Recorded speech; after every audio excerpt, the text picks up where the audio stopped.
Hi, I'm Alex Gu with the Crystal Coast Stargazers. I also work as an engineer.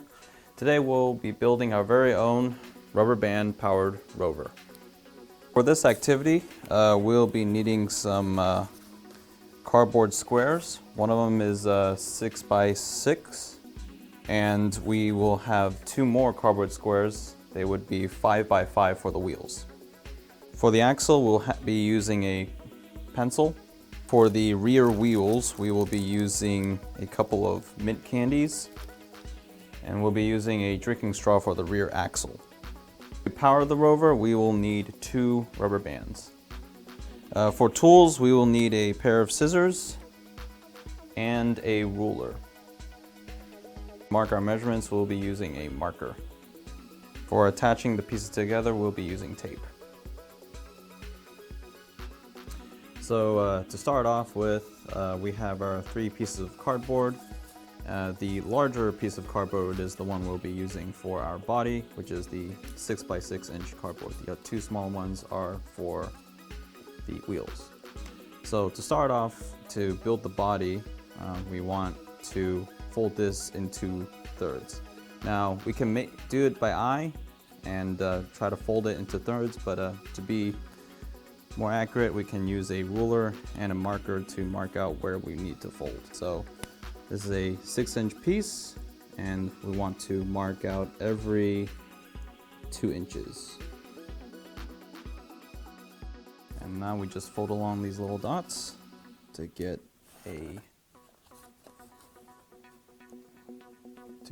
chassis or the body of our rover. Fold it in.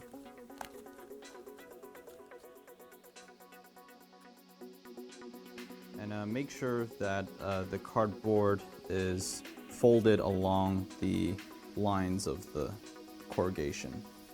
If you look very closely, you could see that the cardboard is along these lines. Make sure you fold along them. It's for the best chassis, for the most easy folding. Right. So now we got that, we can start working on the wheels. So the wheels are our 2 smaller pieces of cardboard. We want to poke a hole through the center so that we can attach it to the axle. To do that, we take our ruler once again and we draw a diagonal line from one corner to the other. And do this for the other set of corners. So now we have these 2 diagonal lines, and to poke the hole, we take our pencil and a sharpened pencil and poke it through the center. Make sure that your hands are clear on the other side while you do this, so you don't poke a hole through your finger.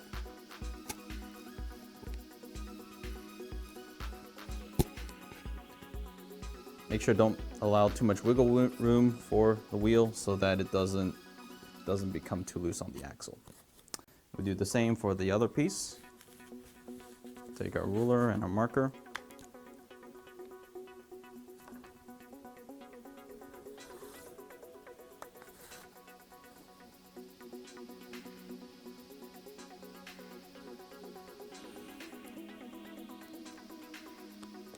Take our pencil that's fallen to the floor and poke a hole through the center. And remember, making sure that your fingers are clear on the other side.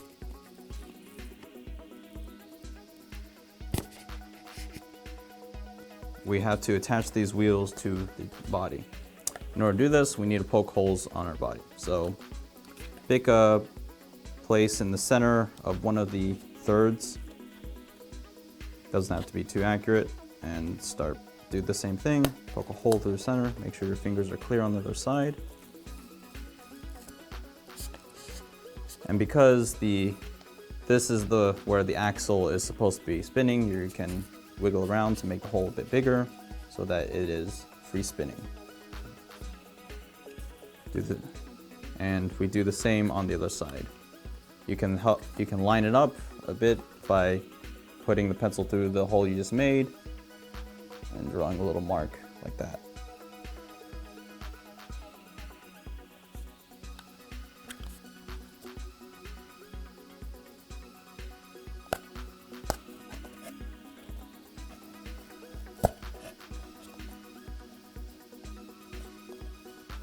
Make sure you give it a little wiggle to make sure that the axle is free spinning in the body.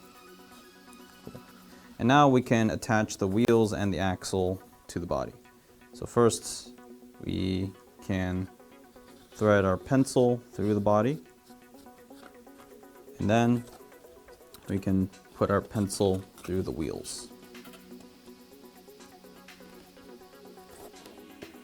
Do the same thing on the other side.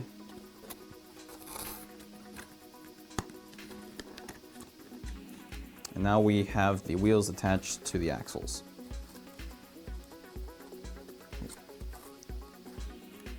Make sure that there is a decent amount of pencil sticking out through the wheel, because that will be how we attach the wheels. We will be attaching the wheels onto the axle using tape, and so you want a good amount of pencil to do that.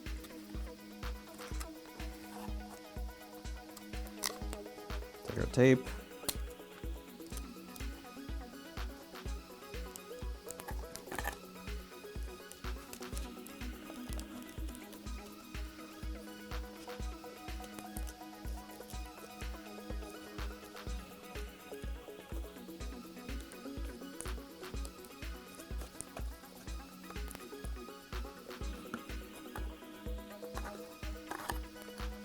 And because this is an important connection, the more tape is always better.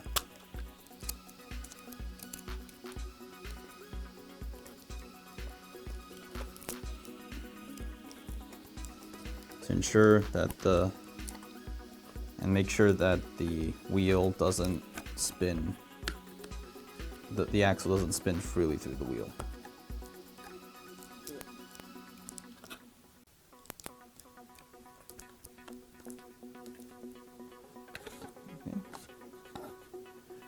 Now we want to tape down the other wheel.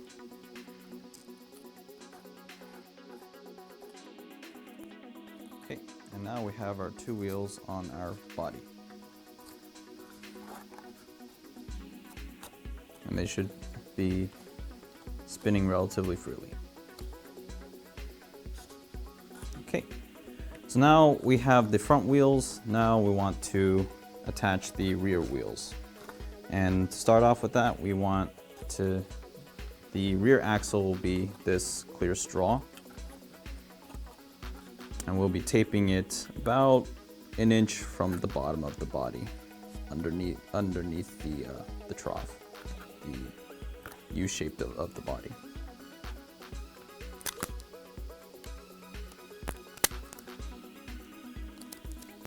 Take our piece of tape.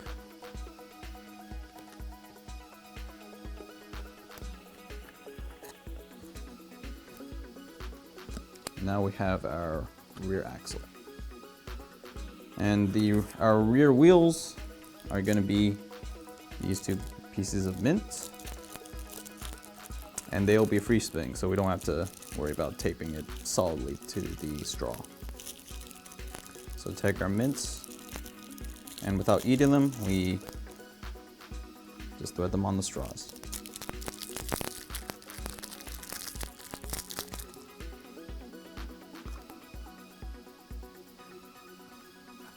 Like so. And to prevent our wheels from falling off, we will be using tape. We will be using tape to bend these straws and hold these straws in a bent position.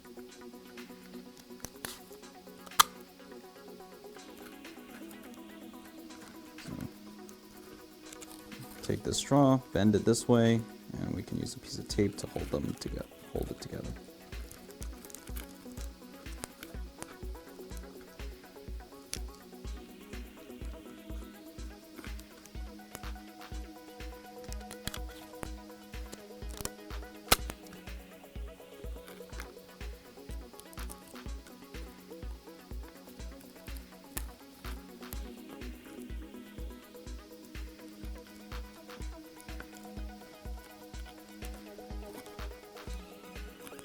Okay, so now we have our 4 wheels on our vehicle, but now we need a way to power this rover.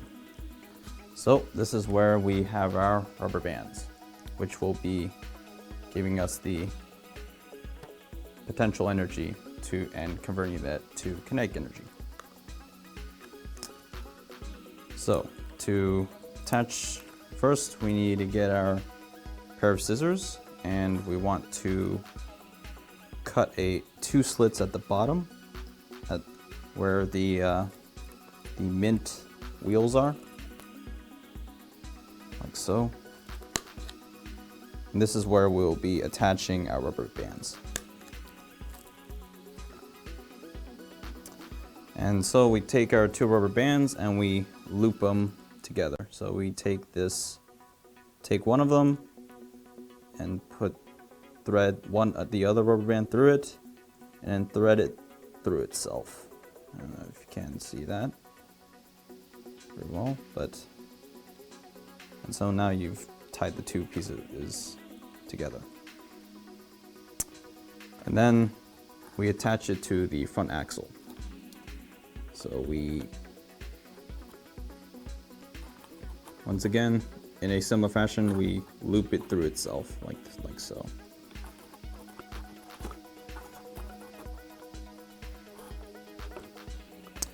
And then once we looped it together to the front axle, we then take the other end of the rubber band and we slide it through these 2 slits that we cut in the cardboard. And that should be, we're almost there. Just a little extra step, that the body tends to bow out and create friction on the axle. So a method that I found is very helpful to reduce the friction is just to take a long piece of tape and then tying the 2 ends together so that we get our wheels are free spinning.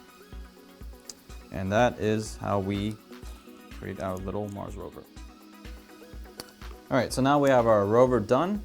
We can give it our first test drive. So we wind it up, and make sure you hold it by the axle, because if you try to wind it up with the wheels, it might slip. So, all right, first test drive. All right, so we can see that it does work, it does move forward, but we can probably improve it a lot. And that is one of the first things about engineering, is that we might have a good idea, but we test it, we go out in the field and test it and see if we can improve our design. So when we first test drove it, we did see that it did manage to go forward, but we think we can improve it. One of the things we can probably improve is the wheels. Obviously, the square wheels are there to add a bit of grip, but we see that once the rubber band is wound a lot, the wheels tend to spin on their own because they tend to be too powerful and lift the front end of the vehicle and cause the wheels to spin. So one way we can mitigate that I found, is we can modify the angle at which the wheels are relative to each other, so that when one wheel is flat on the ground, the other one is on its corners. And that I believe will smooth out the ride, but we won't know until we test it out. Once we've angled the wheels, it's time for a second test run. See if it's improved it at all. See that it does improve it, that having the alternate wheels seems to give it more grip and more stability, but it still is not much of a significant improvement over our last iteration. So the next thing we can try is to reduce the size of the wheels and see if that improves it. So in order to reduce the size of the wheels, we'll be bringing back our scissors. And what we can do is reduce it by cutting out reducing the size of these corners. So we can honestly go ahead and trim them off.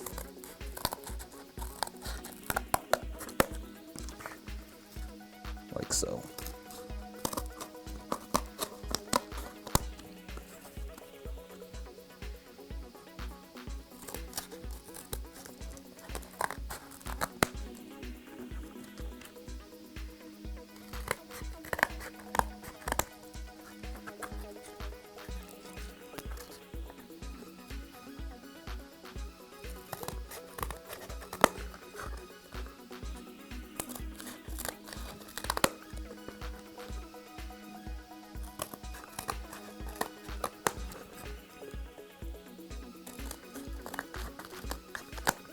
And by trimming these corners off, we've also changed the shape of the wheels from a square to an octagon.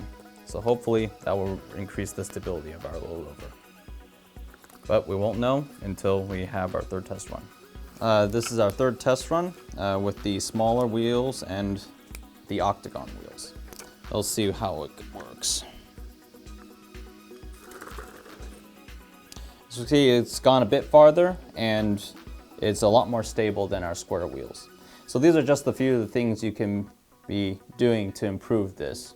You can use all your imagination to improve it. While you're experimenting with all sorts of different rover designs, one thing we found is if you have plenty of cardboard, you can make a larger rover.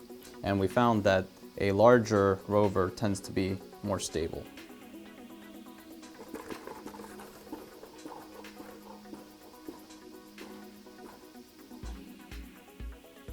So now you have a functioning rover, you can do all sorts of things to improve the design. Your imagination is the limit. For example, you can change and modify the shape of the wheels. You can make it a circle, you can make it a triangle, an octagon, see what design makes it go farther. You can also change the angle at which the wheels are relative to each other, see if that improves the range as well. You can also add more rubber bands to add some more power. And you can also add weights into the vehicle, see if it plans on adding weight, such as coins or something, taping some coins, increases the range. On behalf of the Crystal Coast Stargazers and Fort Macon State Parks, thanks for joining us for our virtual star party, and hope everybody has clear skies.